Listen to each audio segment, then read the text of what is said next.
밤 이렇게 시간이 안 가는지 정말 버스 안에서 going 이불 속에서 going 은 언제나 너에게 going.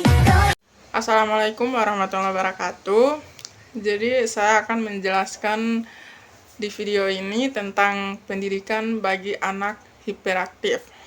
Jadi apa itu anak hiperaktif? Mari kita lihat penjelasannya.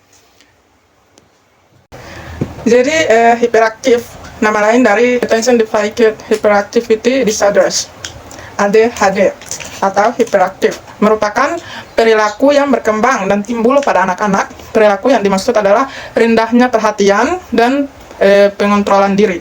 Keadaan yang demikian menjadi masalah bagi anak-anak yang berperilaku demikian. Ada juga menurut pendapat Jevira 2008, anak hiperaktif adalah mereka yang mengalami gangguan pemusatan perhatian dengan ditandai sering melakukan gerakan. Hal ini dapat menimbulkan efek pada psikis, fisik, sampai masa sosial.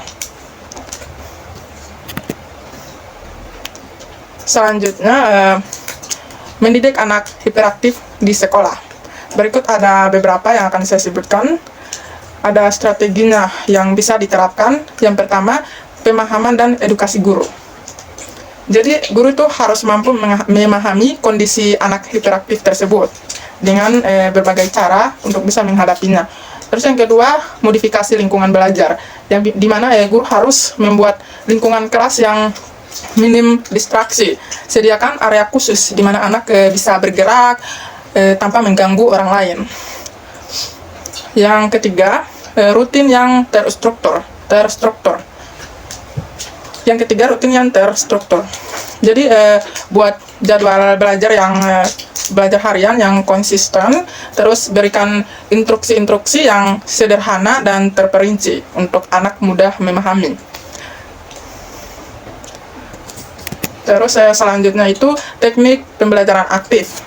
Libatkan anak dalam melakukan aktivitas yang terinstruktur di sela-sela waktu belajar untuk membantu mereka mengelola energi. Jadi guru itu harus buat instruksi untuk anak tersebut untuk melakukan aktivitas fisik yang membantu mereka untuk mengolah energi mereka. Terus menggunakan metode pembelajaran yang bervariasi, terus menggunakan alat bantu visual. Terus yang kelima, penguatan positif dan sistem reward, yaitu guru menggunakan hadiah untuk menggunakan hadiah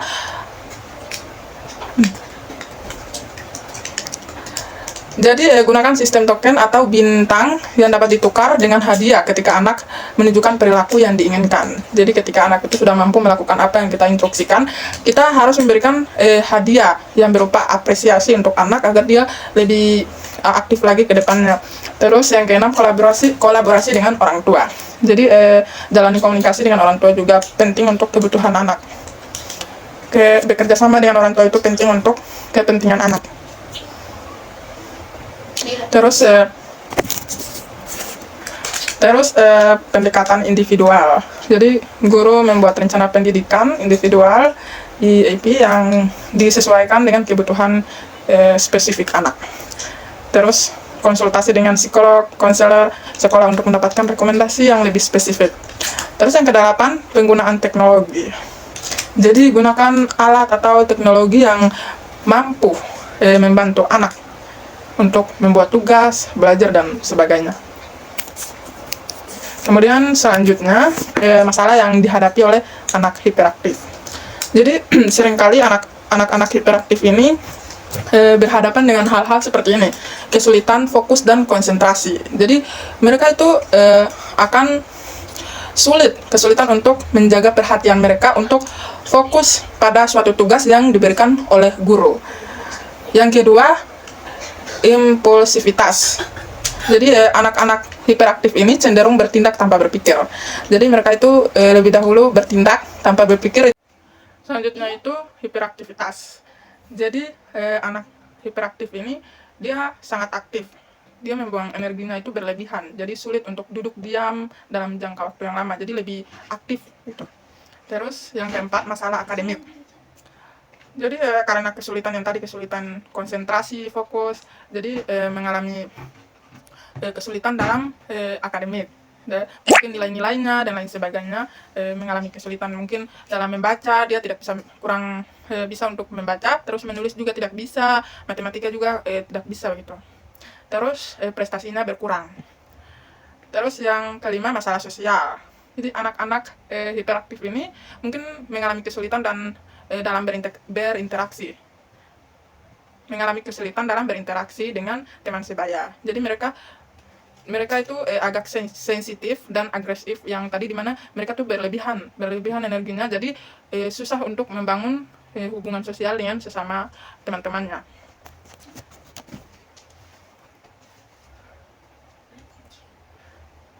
Terus ada juga masalah perilaku, terus masalah emosional yang tidak terkendalikan, terus kesulitan dalam mengelola waktu dan organisasi, terus resistensi terhadap struktur dan rutinitas. Jadi mereka tuh kayak kurang mengikuti instruksi, apa yang sudah dijelaskan itu mereka kayak tidak mengikuti apa yang sudah dijelaskan. Terus selanjutnya adapun faktor-faktor yang menyebabkan anak itu menjadi anak hiperaktif. Yang pertama, faktor genetik. Yang kedua, faktor lingkungan. Terus yang ketiga, kelainan neurobiologis.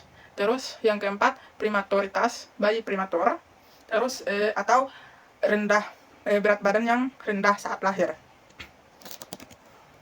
Terus faktor psikososial, faktor neurologis dan biokimia, terus gangguan kesehatan lainnya.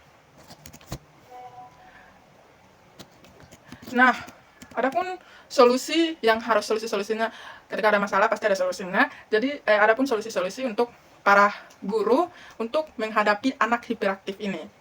Yang pertama, menghargai setiap usaha dan keberhasilan anak. Dan seperti tadi yang sudah dijelaskan, menghargai keberhasilan anak ini, setiap apa yang dicapai oleh anak hiperaktif ini, kita harus memberikan apresiasi untuk mereka, untuk memotivasikan mereka untuk berani mengembangkan potensi mereka sendiri. Terus yang kedua, menggunakan metode bermain. Dimana kan anak ini kan cepat bosan, jadi harus menggunakan metode bermain untuk efektif untuk anak, agar mereka mengembangkan potensi diri mereka dan punya inisiatif dan keberanian. Terus bisa membangun hubungan sosial dengan yang lainnya. Terus yang ketiga, mengubah mindset guru. Merubah mindset guru bahwa anak hiperaktif bukan anak nakal, tapi anak yang cerdas dan memiliki kecerdasan di atas rata-rata. Hal ini dapat membantu guru memberikan perhatian dan motivasi yang lebih kepada anak hiperaktif. Jadi guru tuh harus mengubah mindset mereka, agar mereka tidak stres dalam menghadapi anak hiperaktif. Karena namanya anak-anak juga seperti itu, mereka super aktif. Yang keempat, memberi edukasi dan perhatian yang lebih. Jadi untuk anak hiperaktif ini tidak sama dengan anak-anak lain. Jadi harus memberikan edukasi yang lebih, terus perhatian yang lebih.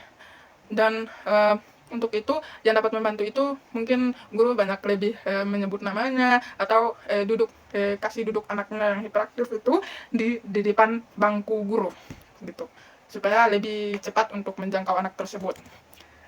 Terus yang kelima, bekerja sama dengan orang tua dan konselor sekolah. Yang dimana peran orang tua juga sangat penting, dimana guru juga kan tidak mungkin kan bisa mengenal anak itu sepenuhnya, jadi otomatis harus ada komunikasi dengan orang tua agar bisa mengetahui anak ini seperti apa, terus bisa bekerja sama dengan orang tua untuk mengatasi masalah-masalah anak tersebut. Terus yang keenam, menjadi teman dan mentor yang baik. Jadi dimana guru itu harus menjadi teman untuk anak-anak, bukan saja anak-anak hiperaktif, tapi anak-anak, dimana kita sudah menjadi guru, kita harus membantu anak-anak, kita menjadi mentor dan motivator yang baik untuk anak. Terus yang ketujuh, mengapresiasi setiap pencapaian anak. Sudah diulang beberapa kali dalam video ini, jadi mengapresiasi setiap pencapaian anak itu penting untuk memotivasikan mereka, agar membangun potensi mereka. Karena ketika anak itu diberi apresiasi, mereka pasti lebih semangat lagi gitu, untuk mengembangkan potensi diri mereka. Terus yang kedelapan, menggunakan metode pemberian tugas. Menggunakan metode pemberian tugas yang membangkitkan minat anak dapat membantu mereka mengembangkan tugas secara kreatif. Yang dimana guru membagikan tugas kepada anak-anak untuk mengembangkan ide-ide mereka agar lebih kreatif lagi gitu. Terus yang kesembilan, menggunakan peran guru sebagai motivator, penasehat, dan fasilitator. Yang tadi sudah disebut-sebutkan terlebih dahulu. Jadi guru tuh benar-benar harus menjadi contoh yang baik untuk anak-anak didiknya. Jadi dia ketika dia sudah menasehati, maka dia harus benar-benar menjadi penasehat yang baik, motivator yang baik, dan fasilitator yang menyiapkan segala-galanya untuk anak-anak didiknya. Jadi guru dapat memberikan perhatian, motivasi terhadap anak-anak untuk membangun dan mengembangkan potensi mereka sendiri. Kan anak-anak ini pastinya kurang percaya diri dan lain sebagainya, maka guru berperan penting untuk memberikan motivasi dan nasihat untuk anak-anak. Bukan saja untuk anak-anak hiperaktif, tapi anak-anak semuanya. Karena anak-anak semua aktif gitu. Terus yang ke-10, menggunakan media pembelajaran yang baik. Jadi guru tuh harus menggunakan media pembelajaran yang baik. Apalagi sekarang sudah teknologi sudah canggih, jadi guru harus kreatif dalam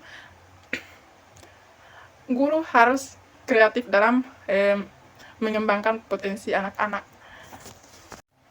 Nah, itu saja materinya, dan dari materinya itu dapat saya tarik kesimpulan bahwa anak-anak hiperaktif ini adalah anak-anak yang sebenarnya tidak nakal, tapi wajar itu yang terjadi pada anak-anak. Cuman mungkin ada perbedaannya, mungkin anak-anaknya terlalu berlebihan dalam beraktivitas, membuang-buang energi dan lain sebagainya. Jadi itulah tadi solusi-solusi yang harus dilakukan oleh guru. Yang pertama itu yang harus digarisbawahi itu adalah guru harus menjadi motivator dan penasehat, fasilitator yang baik untuk anak-anak. Jadi itu saja, terima kasih atas perhatiannya dan terima kasih telah menonton video saya. Wassalamualaikum warahmatullahi wabarakatuh.